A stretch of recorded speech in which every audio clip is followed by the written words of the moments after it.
বিজ্ঞ বিচারক মন্ডলী, সম্মানিত শিক্ষকগণ, এই মুহূর্তে যারা আমাদের দেখছেন এবং শুনছেন এবং প্রত্যেক ব্যক্তিকে জানাই আমার পক্ষ থেকে বিনীত শ্রদ্ধা এবং নমস্কার। পাশাপাশি পক্ষ এবং প্রতিপক্ষ দলের বন্ধুদের জানাই আমার পক্ষ থেকে বিনীত শুভেচ্ছা এবং শুভকামনা। আজকের এই মঞ্চে বিতর্ক চলছে এবং বিতর্কের বিষয় নির্ধারণ করা হয়েছে নৈতিকতা ছাড়া শিক্ষা সম্পূর্ণ। যুক্তিযুক্ত কারণে আমি এবং আমার দল এই বিষয়টির বিপক্ষে অবস্থান করছি। আমার বিপক্ষ দলের প্রথম বক্তা আজকের এই বিষয়টিকে যে সংজ্ঞায়ন করেছে তা আমাদের কাছে সুস্পষ্ট নয়। সুস্পষ্ট সংজ্ঞায়নের ক্ষেত্রে আমি বিপক্ষ দলের প্রথম বক্তা হিসেবে আজকের এই বিষয়টিকে 4টি ভাগে বিভক্ত করেছি। সেগুলো হলো 1. নৈতিকতা কি, 2. শিক্ষা কি, 3. কেন এই বিষয়ের বিপক্ষে আমরা অবস্থান করছি, এবং 4. নৈতিকতার সাথে কেন শিক্ষার কোনো সম্পর্ক নেই।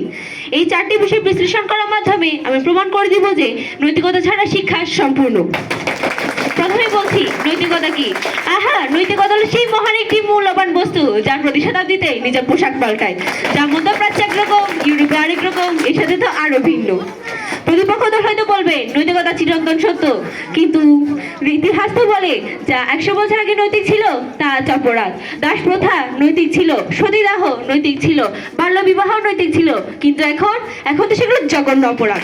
তাহলে আপনারা কোন নৈতিকতার কথা বলছে, আজকে নাকি আগামীকালের? নৈতিকতা হলো সেই বিস্ময়কর জিনিস যার প্রতিটি সমাজ নিজের সুবিধা মতো সংজ্ঞায়ন করে। আপনাদের নৈতিকতা নাকি আমাদের? তালেবানের নৈতিকতা নাকি পশ্চিমাদের?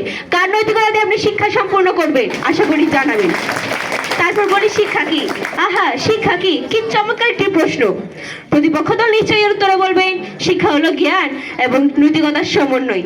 কিন্তু একটা মজার ব্যাপার বলি, প্রতিপক্ষ দলের বন্ধুরা যখন স্কুল আসতেন তখন তাদের শিক্ষকরা তাদের জিজ্ঞেস করতেন বিজ্ঞান পরীক্ষাতে 100 নম্বর পেয়েছিস, কিন্তু তোর গড় নৈতিকতার মান কত? 50। তাহলে নিশ্চয়ই তোর নম্বরের গড় মান হলো 75। না তো, শিক্ষা মানে তো ছিল জ্ঞান অর্জন করা, পরীক্ষা দেওয়া এবং বই পড়া। তাহলে আজ হঠাৎ করে নৈতিকতা শিক্ষা থেকে কেন বিচ্ছেদ হয়ে গেল? মাননীয় মডারেটর, আসুন সংজ্ঞা দেখি। ইউনেস্কো বলে education is a fundamental human right and essential for the exercise of all other human rights. এখানে তো নৈতিকতা নেই, তাহলে কি প্রতিপক্ষ দল যাদের সঙ্গে চেয়ে বেশি জানে? এবার বলি কেন এই বিষয়ের বিপক্ষে আমরা অবস্থান করছি। মাননীয় মডারেটর, এই প্রশ্নটা তো খুবই সোজা। আমরা বিপক্ষে অবস্থান করছি কারণ আমরা শিক্ষিত। হ্যাঁ, আপনারা ঠিকই শুনছেন, আমরা শিক্ষিত বলে জানি যে শিক্ষা এবং নৈতিক বক্তব্য এক জিনিস নয়। তাই প্রতিপক্ষ দল কেন পক্ষে, সেটাই তো আসল প্রশ্ন। প্রতিপক্ষ দল নিজেদের খুব নৈতিক মনে করেন। তারা মনে করেন দেখো আমরা কত ভালো মানুষ, আমরা শিক্ষার মধ্যে নৈতিকতাকে চাই। কিন্তু মাননীয় মডারেটর, শিক্ষাই মূল, শিক্ষায় আলো, শিক্ষায় আলো ছড়াই দূরে নৈতিকতা ছাড়া আসে পড়ে। আমাদের অত্যন্ত নৈতিক প্রতিপক্ষ দল বলছে নৈতিকতা ছাড়া শিক্ষা সম্পূর্ণ, কিন্তু মাননীয় মডারেটর বাস্তবতায় আসা যাক। যেখানে টমাস আলভা এডিসন ভালো আবিষ্কার করেছিলেন, কিন্তু জানেন তিনি নিকোলা টেসলাকে ঠকিয়েছিলেন। তাহলে কি আমরা তার আবিষ্কার প্রত্যাখ্যান করবো, অন্ধকারে বসে থাকবো কারণ তার আবিষ্কার যে অনৈতিক ছিল? মাননীয় মডারেটর, আমার প্রতিপক্ষ দল প্রথম বক্তার নৈতিকতার কথা বলছেন, কিন্তু আমি বর্তমান যুগের কথা বলবো।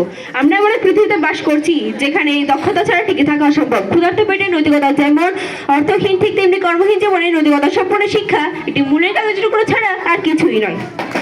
আমার প্রতিপক্ষ দলের প্রথম বক্তা যে 4 বছরের পাশে যুক্তি দিচ্ছেন, সেটা তো আজ আপনারা জানতেন না যদি শিক্ষার কোনো মাধ্যম থাকতো।